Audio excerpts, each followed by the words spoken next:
Kerajaan apa sebenarnya? Kita nak bertanya, kerajaan apa sebenarnya? Adakah kerajaan perhatian rakyat? Ataupun kerajaan peranti rakyat? Ini zaman nazak. Ini zaman susah. Ini zaman rakyat tak ada duit. Ini zaman rakyat tak ada kerja, tak ada income, bangang. Memang saya geram betul-betul lah. Rakyat tak ada duit ni. Habis hari dulu dah habis.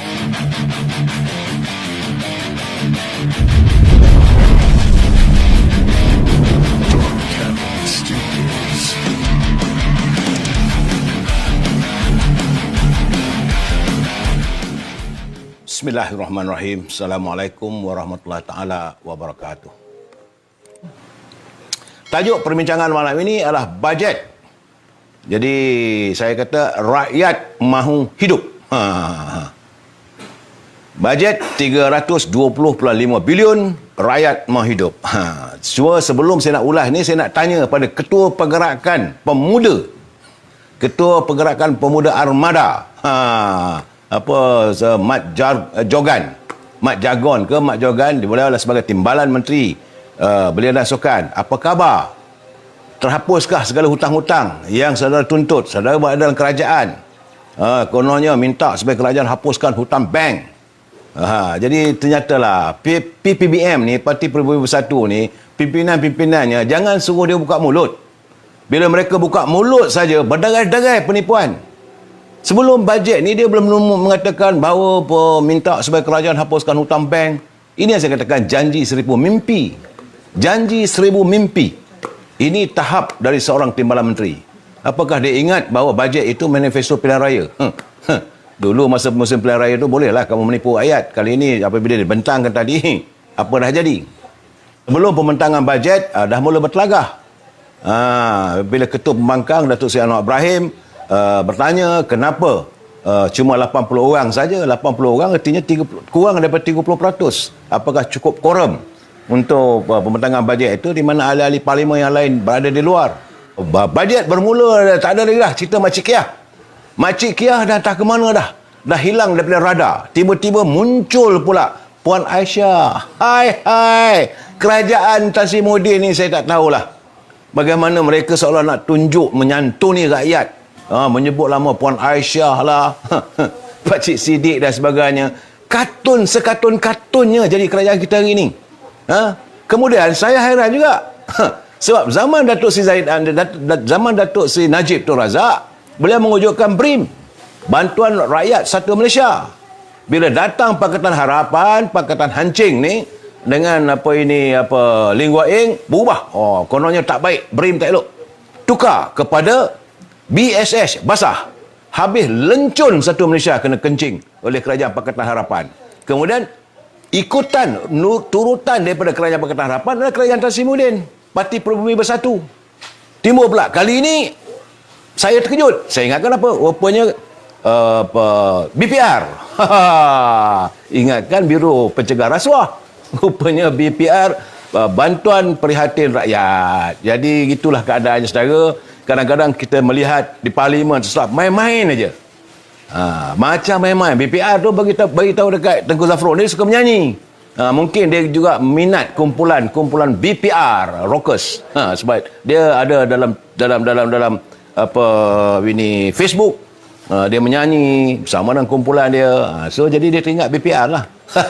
Kumpulan BPR. Dan lepas itu nasib baik dia tak kencing. Sebabnya tadi saya kira sebanyak 16 kali dia tercungap-cungap berhenti minum, berhenti minum.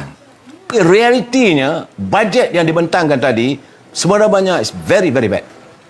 Biarlah saya tengok dekat TV para penganalisa ekonomi, para profesor kaki tangan menteri-menteri, the best budget. Biasalah.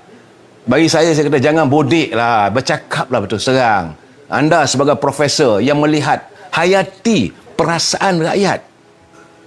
Kaki tangan kerajaan cukup tidak senang hati. Kerana mereka tidak ditangani. Seolah melepas batu tangga, bagi RM500 sudah.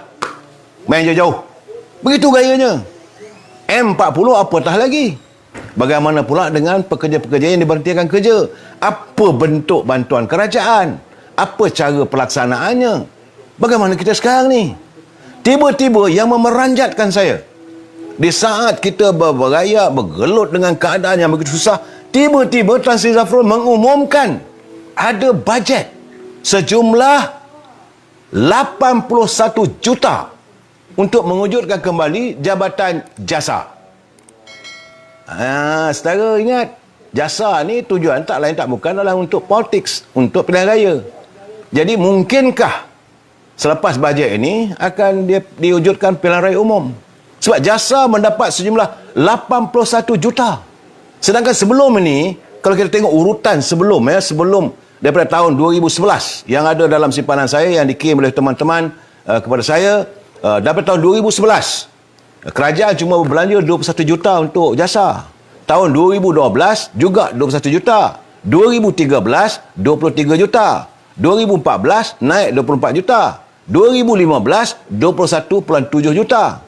2016 22 juta. 2017 22 juta. 2018 untuk pilihan raya ada 30 juta. Tapi 2019 tak ada. Elek, kaki tangan jasa semua kena buang. 2020 tutup, kalash.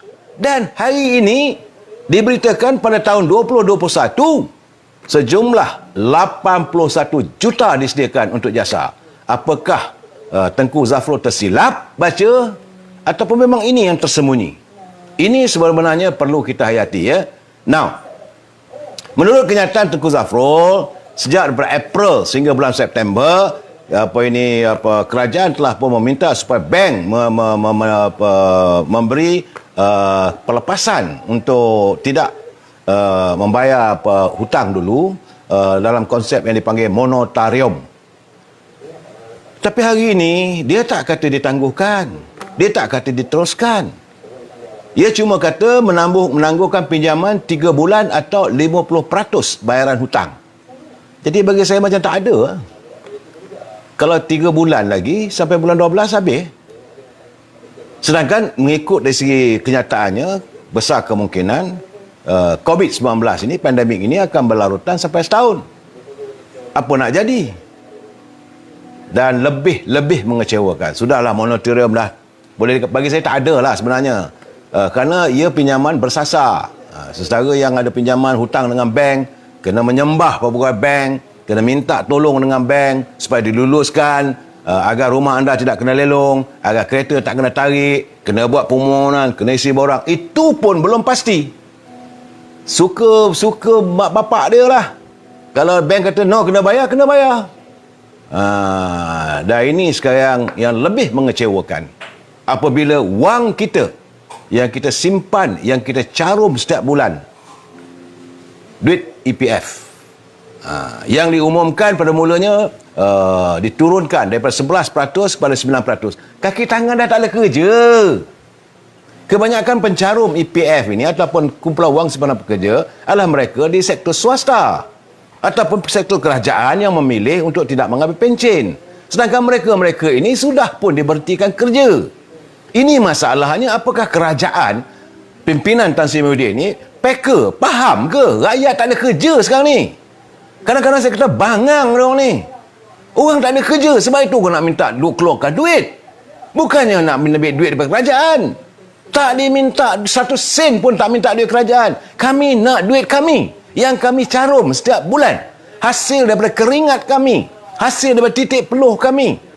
Kenapa tak bagi? Kenapa cuma dia bagi pula tu? Dia beri kemudahan RM500 untuk 12 bulan, jumlahnya RM6,000. Ingat budak-budak ke kami ni? Tak tahu nak menyimpan, tak tahu nak berjalan semak. Seolah-olah kalaulah diambil RM10,000, kalau EPF bagi duit RM10,000 tu, rakyat akan susah. Kata rakyat tak reti nak mengendalikan ekonomi masing-masing. Sepatutnya beri. Rakyat tengah teruk, tak ada kerja. Masalah sekarang ni, mereka tidak ada pekerjaan. Kalau dibagi RM500, ciput. Apa yang boleh dibuat dengan RM500? Sebulan dapat RM500. Kerja tak ada. Tunggu bulan depan, dapat lagi RM500. Tunggu lagi bulan depan, dapat lagi RM500. Macam bagi budak-budak sekolah. Ini saya cukup marah sebab cara mereka melayan rakyat. Dan jumlah yang nak dibagi pula tu lebih kurang dalam 600,000 orang saja pencarum. Sedangkan untuk Lestari 4.7 juta. Kemana nak dicampak 4.1 juta lagi ni? Apa untung nasib 4.1 juta rakyat yang tak ada pekerjaan, yang menagih simpati? Kamu kerajaan, cuma kamu buat kelulusan pada EPF, bagi tahu pada Pulau Simbalan Pekerja, kalaulah ia menyangkut soal perundangan, pindah sedikit undang-undang tu supaya boleh dikeluarkan. Ini zaman nazak, ini zaman susah, ini zaman rakyat tak ada duit, ini zaman rakyat tak ada kerja, tak ada income, bangang. Memang saya geram betul-betul lah. Rakyat tak ada duit ni. Habis hari dulu dah habis dah. Sekarang ni nak ambil, bukan nak ambil duit daripada mereka, bukan nak ambil duit daripada kantong negara. Tidak. RM500 betul Zulkifli, nak bayar apa? Tanya Tan Sri Muhyiddin. RM500 duit tayar kereta dia pun tak dapat. Tanya Tengku Zafrul. Nak beli tayar kereta pun tak dapat dengan duit RM500. Mereka memakai kereta Mercedes sesandar asal-asal ni. Rakyat RM500. Kamu melayan rakyat dengan RM500? Apa ni? Saya marah. Kalaulah dia kata okey, one off lah bagi RM6,000, at least boleh dirancang. Kalau mungkin, sebab sekarang ni pinjaman bank nak kena bayar. Duit cuma dapat RM500. Kalau pinjaman kenderaan kena RM450. Bayar RM450, tinggal RM50. Nak makan apa?